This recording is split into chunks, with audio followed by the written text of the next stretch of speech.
Good day and mabuhay future aerospacers. Welcome to Indiana Aerospace University. Congratulations on becoming part of one of the country's respected aviation institution. Today marks the beginning of an exciting journey. You are not only entering a university, you are entering a community that prepares future pilots, engineers, aviation professionals such as mechanics and cabin crew, educators, hospitality practitioners, and leaders who are expected to uphold the highest standards of professionalism.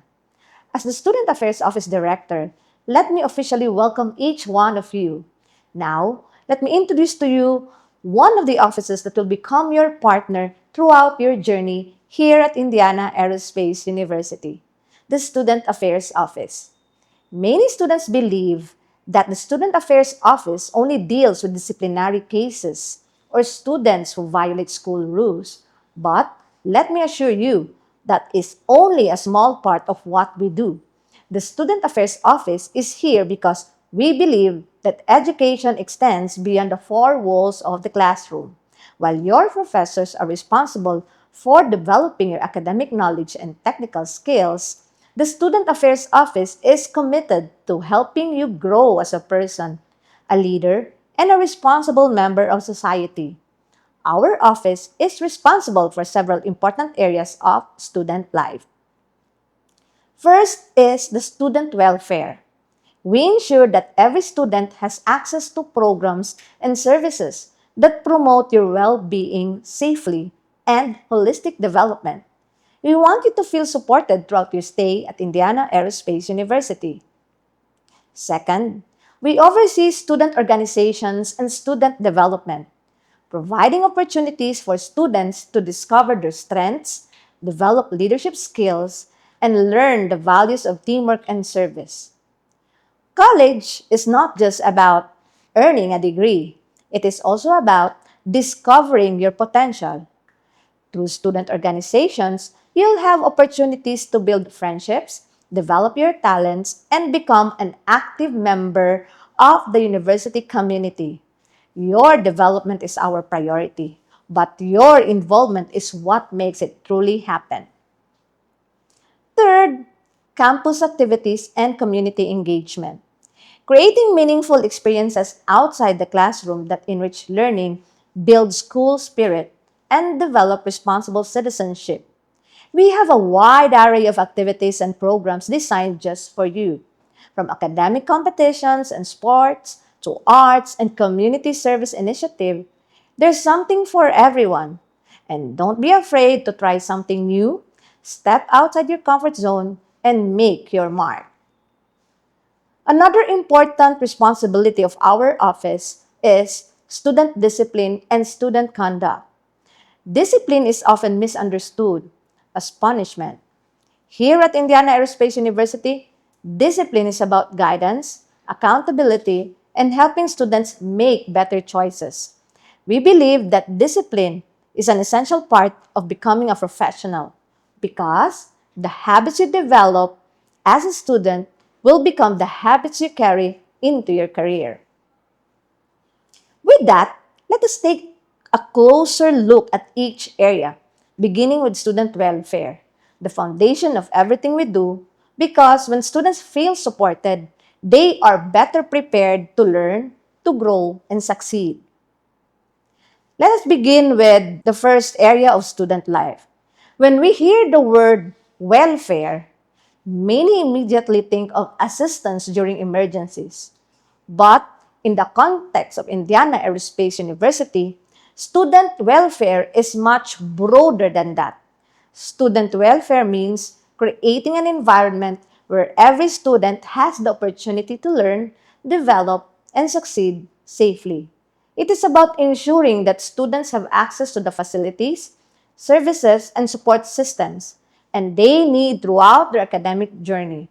And based on Article 6, Section 3 of the IA Student Handbook, every student has the right to adequate and up-to-date academic facilities, including classrooms, laboratories, library resources, athletic facilities, and recreational facilities.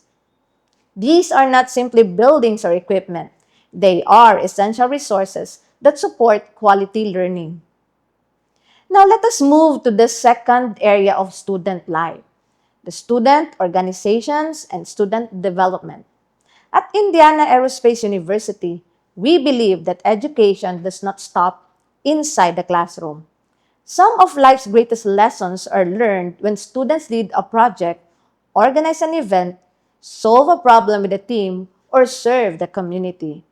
These experiences help transform students into future aviation professionals who possess not only technical competence but also leadership, communication, and teamwork skills. Our handbook identifies several recognized student organizations within the university. First is the Supreme Student Council, the highest governing body of the studentry. It serves as the official representative of the students and works closely with the Student Affairs Office in promoting student welfare and implementing university-wide activities.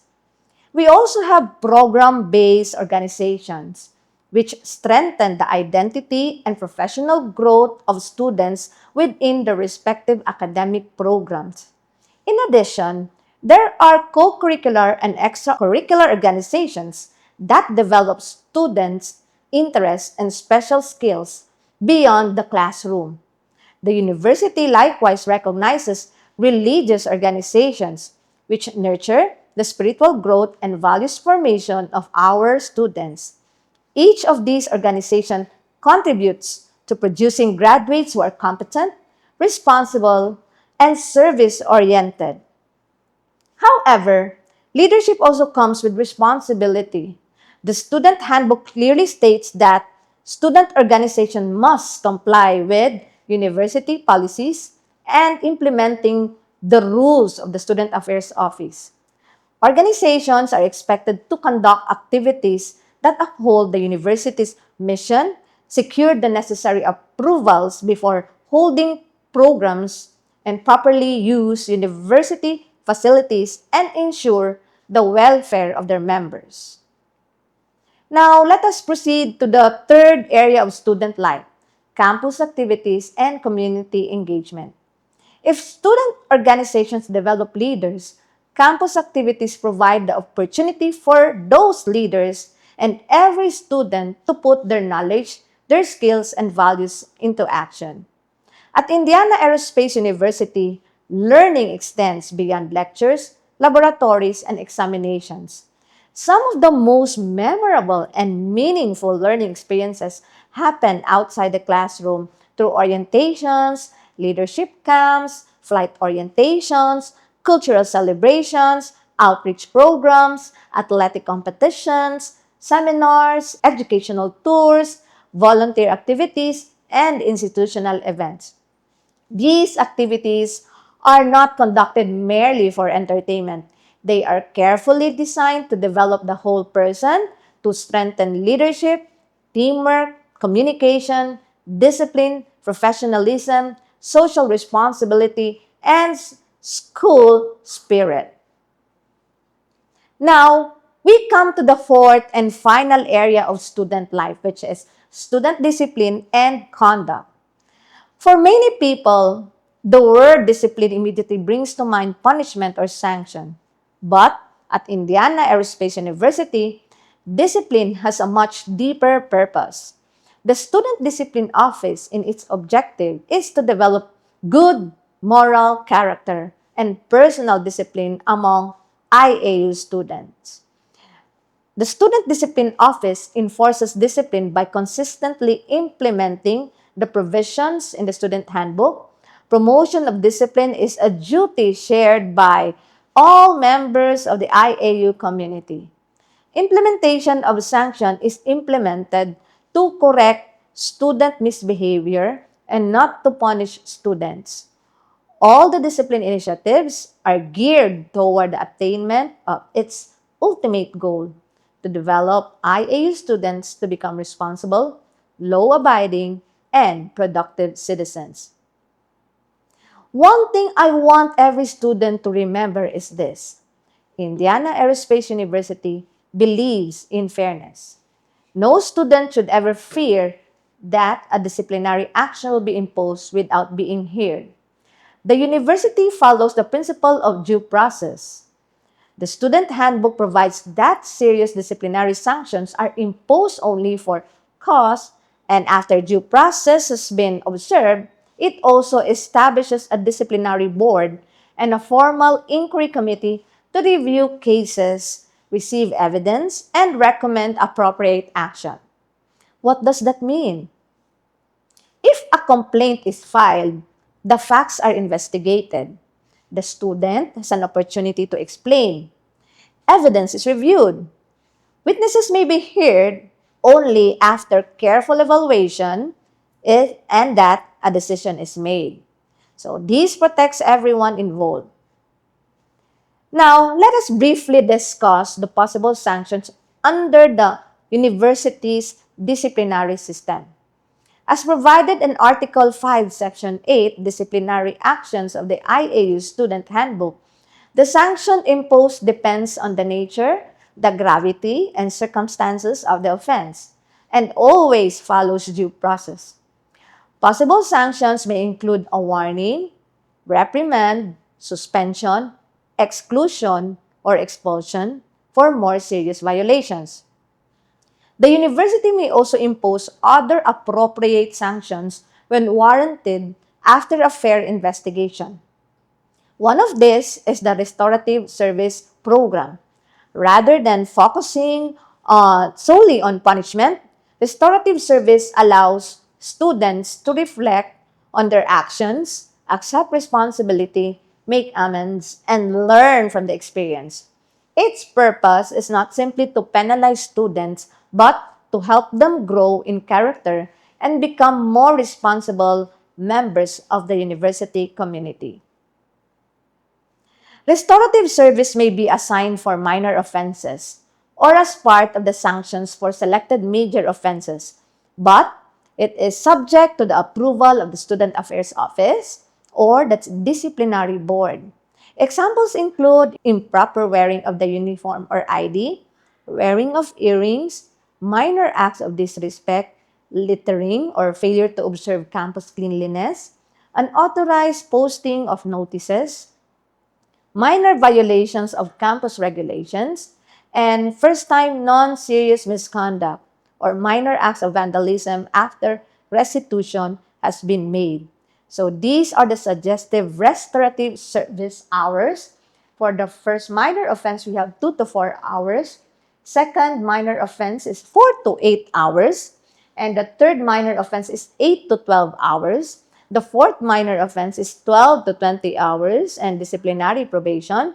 And the selected major offenses, if appropriate, that is 20 to 40 hours, and in addition to other sanctions. So university and administrations and faculty members have the right to impose appropriate disciplinary measures for minor offenses committed in their presence. So while the faculty and staff have qualified authority and the primary responsibility to report student conduct and decorum to the university campus.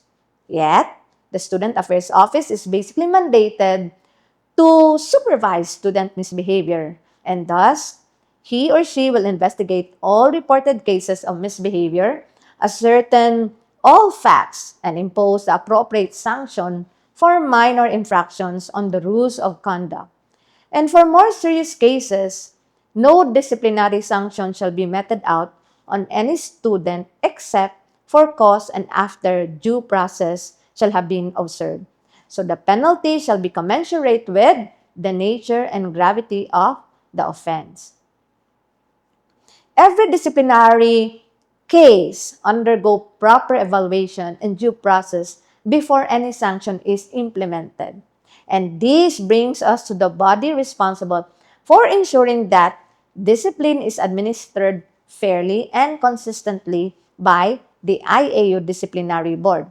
Let us now take a closer look at its composition and its role in upholding justice, fairness, and accountability within the university. The IAU Disciplinary Board is composed of the following: the Chief Executive Officer, the Dean of all colleges, the Student Affairs Office Director, the Guidance Counselor, and the Program Chair to whom the respondent belongs. So, its role is to review the findings and recommendations of the formal inquiry committee, evaluate the evidence presented, and determine the appropriate disciplinary action based on the provisions of the student handbook. The board's goal is not simply to impose sanctions, but to uphold justice, protect the rights of all parties involved, maintain discipline within the university, and promote the character formation of every student.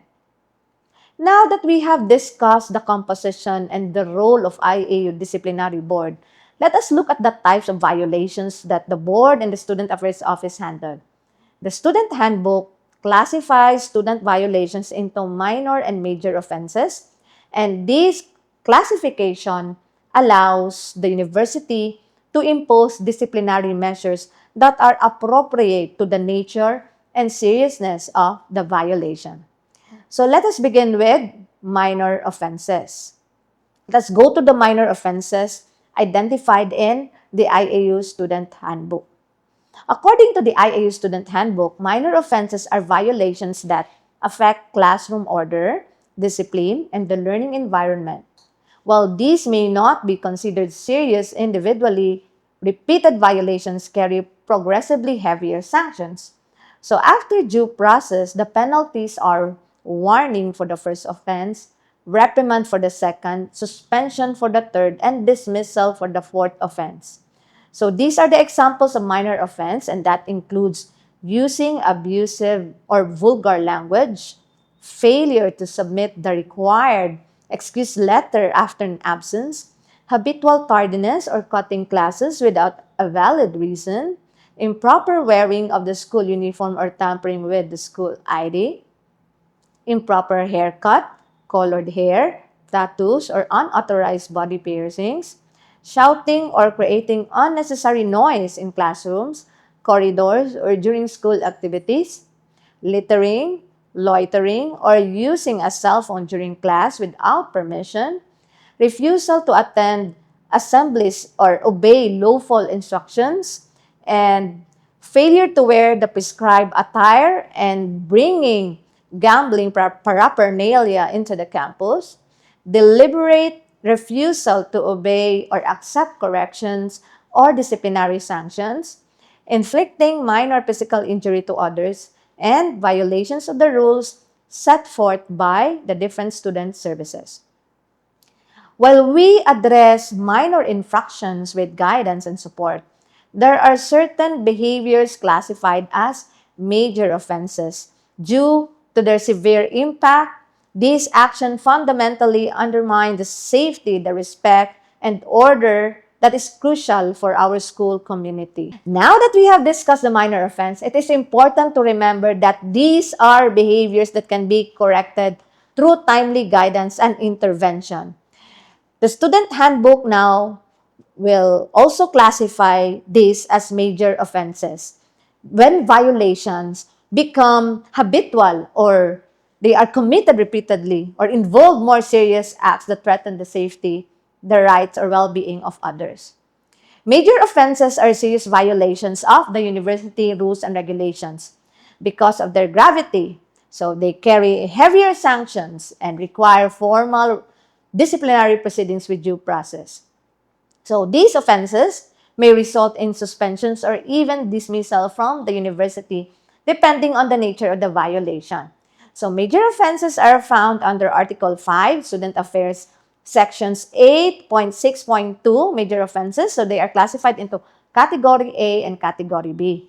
Category A offenses are generally punishable by suspension. Category B offenses are generally punishable by dismissal or subject to due process. With that, let us now examine the major offenses as provided in the IAU Student Handbook and understand why these acts are considered serious breaches of student discipline. Let us start with Category A, major offenses punishable by suspension. First, we have habitual disregard of university rules, regulations, and policies, more than 5 occurrences, habitual accumulation of minor offenses, cheating in examination, quizzes, copying assignments, and other forms of academic dishonesty, habitual cutting of classes, intentional damage to school property, unauthorized use of teachers' administrators' name for favors, collections, or solicitation, inappropriate attire during university programs and performances, entering the campus using another person's school ID, vandalism or malicious destruction of school property, smoking, vaping, or drinking alcoholic beverages within the campus or during school activities. And we also have the gross misconduct, dishonesty, or immorality, gambling in any form within the campus or during school activities, participation in activities that interrupt classes, persistent failure to deliver school notices or letters to parents regarding academic performance or behavior, quarreling or creating public scandal, immoral acts such as petting, necking, orgies, and other indecent acts offensive to public morality. Now let's go to category B, major offenses that is punishable by dismissal. So we have carrying or threatening others with deadly weapons, possessions, use or selling of illegal drugs or prohibited substances, theft, robbery, or extortion, coming to school under the influence of alcohol or illegal drugs, physical assault, causing serious injury. We also have hazing or participation in hazing activities. Hazing, by the way, guys, can take many forms. That is also including verbal abuse, physical harm, forced consumption of alcohol or drinks, sleep deprivation or isolation, and other demeaning or dangerous behavior. So it is also hazing. And next, we have membership in gangs or unauthorized fraternities or sororities, forgery or falsification of school records and official documents, serious threats, coercion or intimidation, grave acts of immorality, and we also have the gross acts of disrespect or harm to other persons, assaulting a teacher, falsely accusing another student, verbal and written threats, beating up another student and disrupting classes, using the name of the school without proper authorization like solicitation activities, selling of tickets, and etc. We also have cyber defamation or publishing false or malicious information against the university or members of the academic community, posting in the cyberspace any indecent pictures and derogatory remarks against the school or any faculty or staff, and other offenses of similar gravity that seriously endanger persons, property, or the reputation of the university. And if a student frequently commits an offense, especially in category B, major offense, then it will be reflected in his or her certificate of good moral character. So, we want to remind everyone about the importance of following our school's rules and regulation because these guidelines are in place to benefit our entire school community. So, kindly note that any instances of non-compliance will lead to a tag being applied to your student profile or within the school portal. And as we conclude our discussion on minor and major offenses, let us now go through the Student Behavior Code and examine the expectations that guide every member of the IAU community. So, the Student Behavior Code is built around 5 core expectations. So, first is professionalism, and that is proper appearance, grooming, and conduct. Second is respect for people, authority, and the university community. Third, we have responsibility, and that is accountability for one's actions and academic standing. Fourth, we have integrity, and that is bringing honor to the university through ethical behavior. And lastly, we have compliance, and that is following university policies, and applicable laws. So students are expected to maintain dignity, wear the prescribed uniform properly, respect everyone in the community, and refrain from acts that embarrass the university and comply with university rules and applicable laws.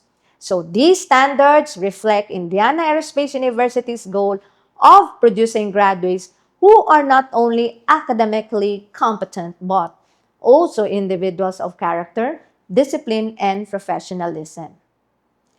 So one of the most visible expressions of the student behavior code is the way our students present themselves.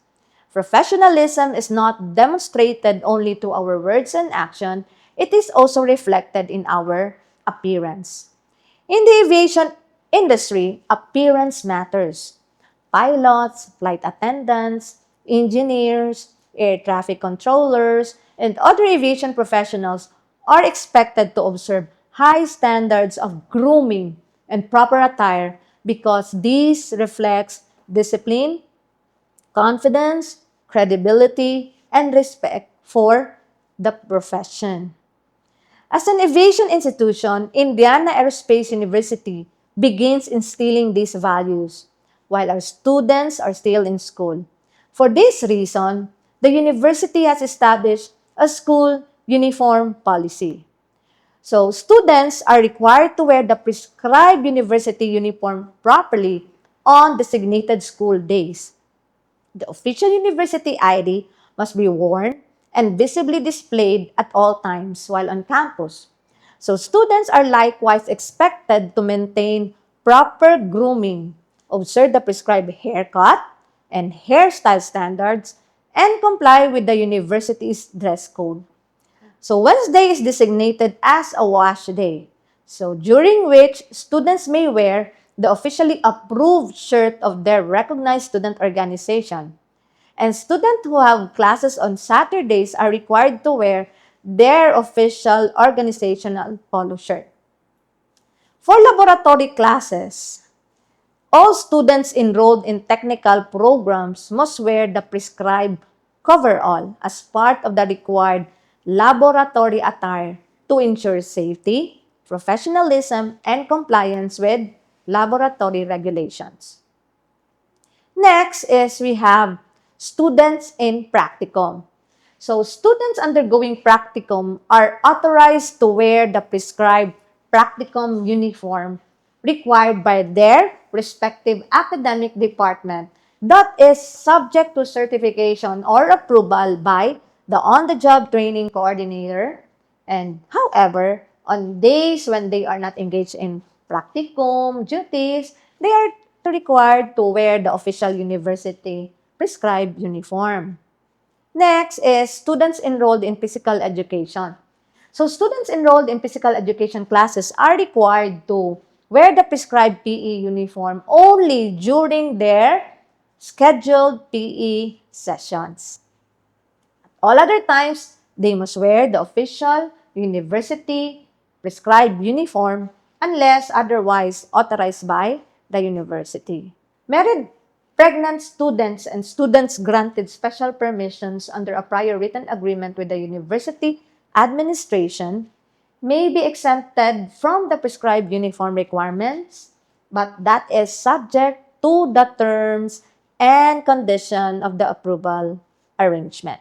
Now that we have discussed the prescribed school uniform, it is equally important to understand what is not appropriate to wear inside the university. While the handbook tells us what students should wear, it also guides us on attire that is inconsistent with the university standards of professionalism and decency. So these guidelines are not intended to restrict a student's individuality. Rather, they help maintain an environment that reflects the values of Indiana Aerospace University as an aviation institution.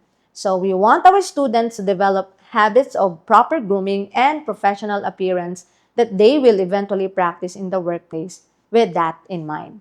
What not to wear in the school campus? Let us now take a look at the attire, what that is not permitted inside the campus for both male and female students, as well as the rationale behind these policies. Our goal is not merely compliance, but the formation of professionals who take pride in presenting themselves with dignity and respect.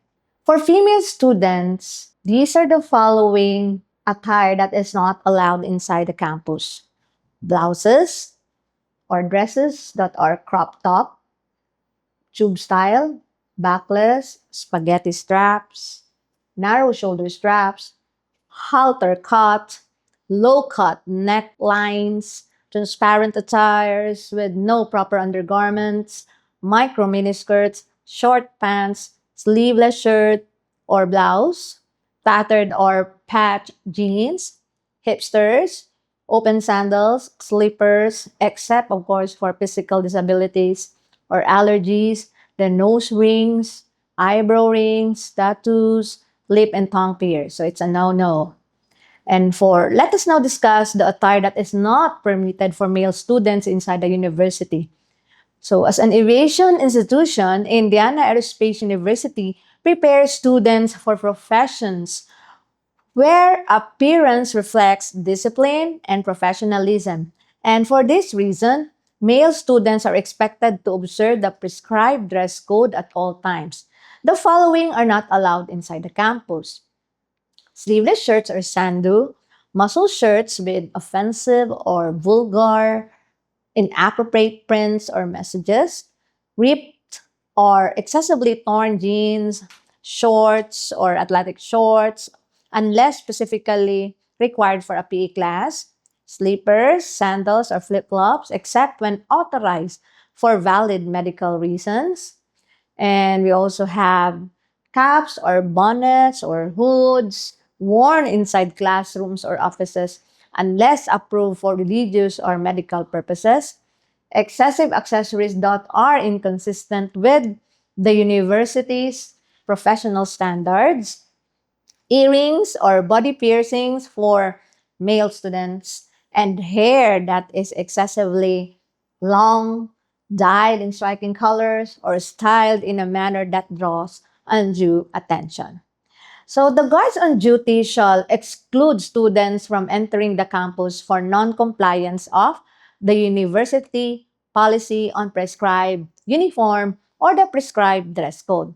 Remember, these guidelines are not about limiting personal expression. They are intended to cultivate habits of professionalism, discipline, and respect, qualities that every aviation professional is expected to demonstrate.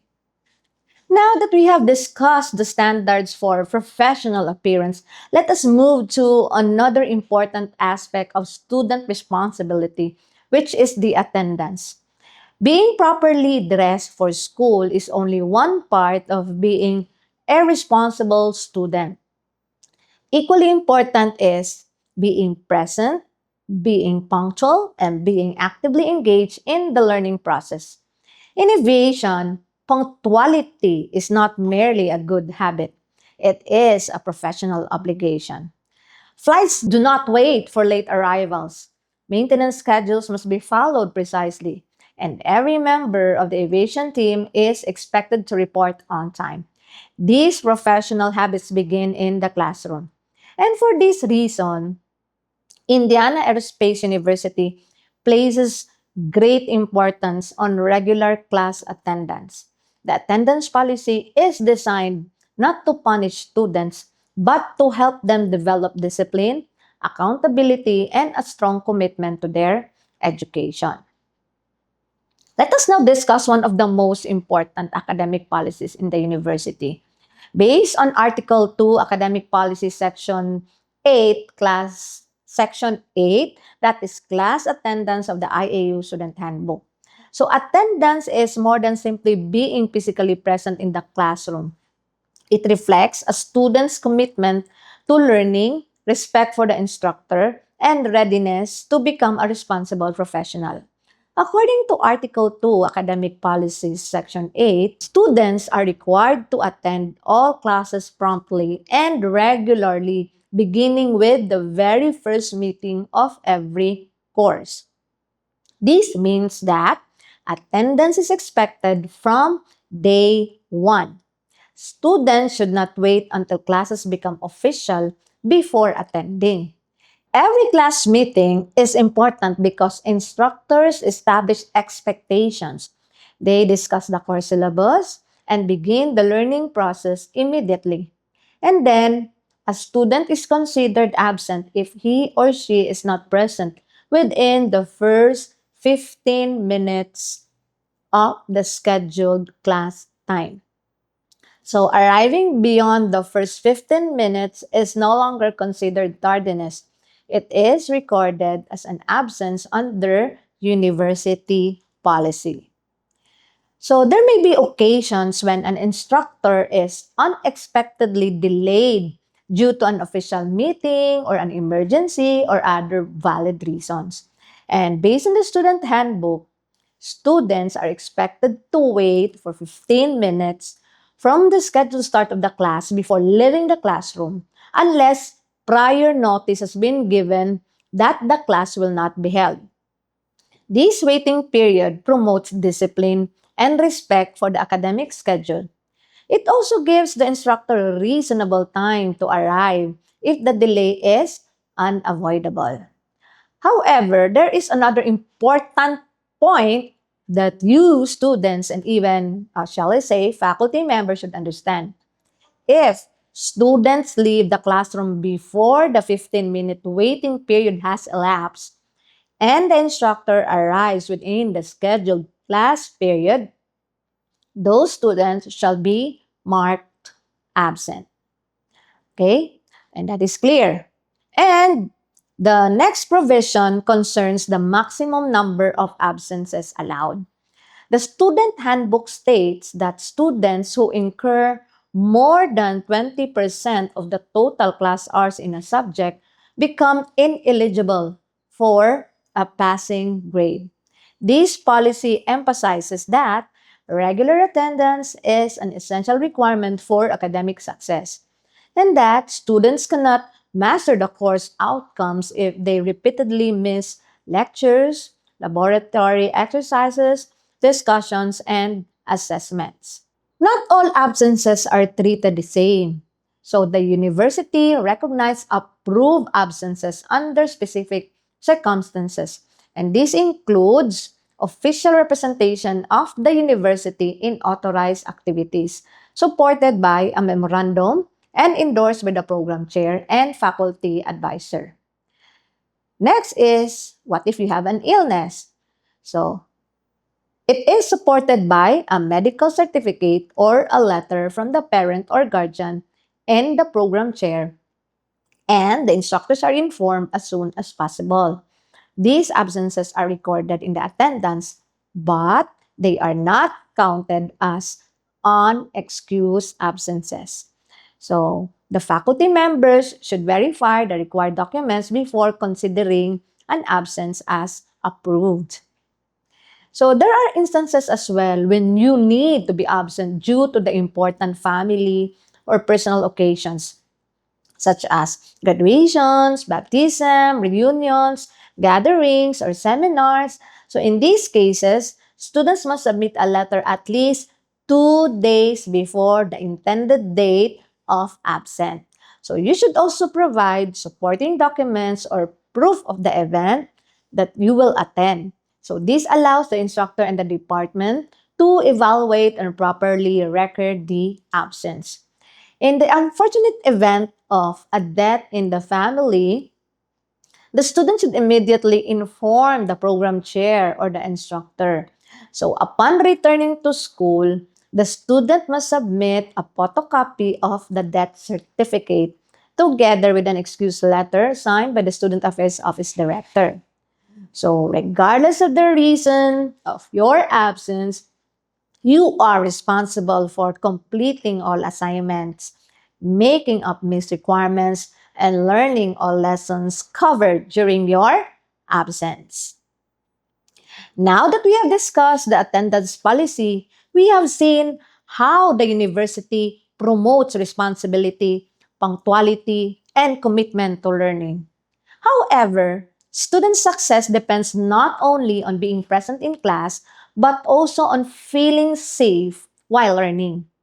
And as we continue to build a campus founded on respect and professionalism, it is equally important to ensure that every student feels safe, valued, and respected. And every member of the IAU community has the responsibility to help maintain a safe and respectful campus. At Indiana Aerospace University, we believe that every student deserves to learn in an environment where they are treated with dignity, respected for who they are, and empowered to achieve their full potential. Let us now take a closer look at these important laws that can be found in your student handbook, what it protects against, and how the administrators can help ensure that Indiana Aerospace University remains a campus where every student can learn free from harassment, discrimination, and fear.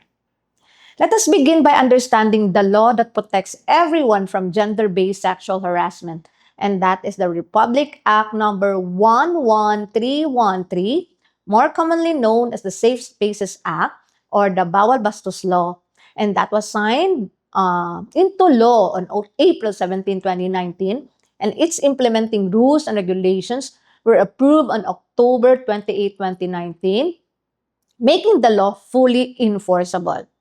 The purpose of this law is simple. It ensures that every person has the right to feel safe, respected, and free from gender based sexual harassment, especially in schools, in workplaces, public places, and even online. And under this law, no one should experience unwanted sexual remarks, offensive jokes, inappropriate gestures, stalking, cyber harassment, or any behavior that makes another person feel intimidated, humiliated, or unsafe because of their gender. Here at Indiana Aerospace University, we fully support the Safe Spaces Act. We are committed to maintaining a campus where every student, every faculty member, employee, and visitor is treated with dignity and respect. Remember, respect is not just a school rule, it is a responsibility we all share. And by speaking respectfully, acting professionally, and treating one another with kindness, we create a campus where everyone can learn, grow, and succeed without fear of harassment or discrimination. So let us do our part in making Indiana Aerospace University a truly safe space for everyone. And as an institution, Indiana Aerospace University is committed to implementing the Safe Spaces Act by first promoting a culture of respect, professionalism, and inclusivity throughout the campus, maintaining a zero tolerance policy against sexual harassment, bullying, discrimination, and gender based violence, providing clear and accessible channels for students and employees to report incidents safely and confidentially, and conducting a fair and impartial investigation of complaints while observing due process.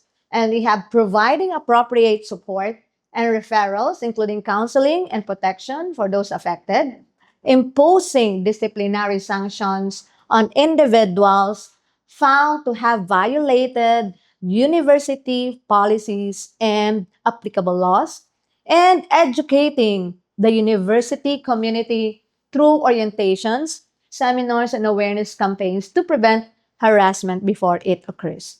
As students of Indiana Aerospace University, each of you has responsibility to help create a safe and respectful campus. If you experience or witness any form of harassment or discrimination or inappropriate behavior, do not ignore it and do not remain silent. Report the incident immediately to your instructor, to your program chair, in my office, the student affairs office, the guidance office, or any school official you trust. We will take every report seriously and ensure that it is handled fairly and confidentially and take the appropriate action. So remember, speaking up is not about getting someone into trouble. It is about protecting yourself, protecting others, and helping us maintain a safe learning environment to everyone. Another important law that protects our student is the Anti-Bullying Act of 2013 or Republic Act number 10627. This law aims to prevent and address all forms of bullying in educational institutions. Bullying may be physical, verbal, social, psychological, or cyberbullying. Any act that causes fear, humiliation, intimidation, or harm to another person. At Indiana Aerospace University, we believe that every student deserves to learn in a safe and supportive environment. That is why the university maintained a zero tolerance policy against bullying. And again, if a student experiences or witnesses bullying, they are encouraged to report it immediately to their instructor, to their program chair, the guidance office, or in my office. And the university may provide again counseling, mediation when appropriate, and impose disciplinary sanctions in accordance with the student handbook and applicable laws. So let us remember that bullying has no place at Indiana Aerospace University. And by treating one another respect, kindness, and empathy, we help create a campus where everyone feels safe, valued, and empowered to succeed. And another important law that every student should know is the Republic Act number 11053 or the Anti-Hazing Act of 2018. This law strictly prohibits hazing and regulates initiation rites conducted by fraternities, sororities, and all other organizations. Hazing refers to any act that causes physical, psychological, or emotional harm as a requirement for admission or continued membership in an organization. So, here at Indiana Aerospace University, we have a zero tolerance policy again against hazing. So leadership is developed through service, respect, teamwork, and character, not through violence or humiliation or abuse. So again, any student found participating in organizing or allowing hazing activities will face disciplinary action under the University Student Handbook and may also be held criminally liable under Philippine law. And as an aerospacer, remember this: true leadership builds people. It never harms them. Let us make every organization a safe place where every member is respected, valued, and protected. And lastly, another important law that protects everyone in our university is the Republic Act number 7877 or the Anti-Sexual Harassment Act of 1995. This law prohibits sexual harassment at educational institutions and workplaces. Sexual harassment includes any unwelcome sexual advances, requests for sexual favors, inappropriate comments, jokes, gestures, messages, or any behavior of a sexual nature that makes another person feel uncomfortable, intimidated, or offended. And here at Indiana Aerospace University, we are committed to providing a learning environment where everyone is treated with dignity, respect, and professionalism. Again, if you have experiencing of you or witness any form of sexual harassment, do not remain silent. Report the incident to the Student Affairs Office or to the Guidance Office or any trusted university official. Every complaint will be handled confidentially, investigated fairly, and addressed to the university's disciplinary procedures. And as we conclude, remember that the policies we discussed today are not just rules to follow. They are guides to help you become the best version of yourself. Choose integrity over shortcuts, respect over pride, responsibility over excuses, and kindness over indifference. Your years at Indiana Aerospace University are more than a journey toward a diploma. They are a journey toward becoming a competent professional and a person of character. On behalf of the Student Affairs Office, I encourage each one of you to embrace your college journey with enthusiasm, responsibility, and integrity. Get involved, participate in activities, respect one another, seek help when needed, and never stop striving to become better each day. Make every class count, every opportunity meaningful, and every decision a step toward your dreams. So, welcome to the Aerospacer family. Dream big, work hard, lead with integrity, and always remember competence may open the door, but character will keep you there. Once again, welcome to Indiana Aerospace University, and may God bless you all. Mabuhay!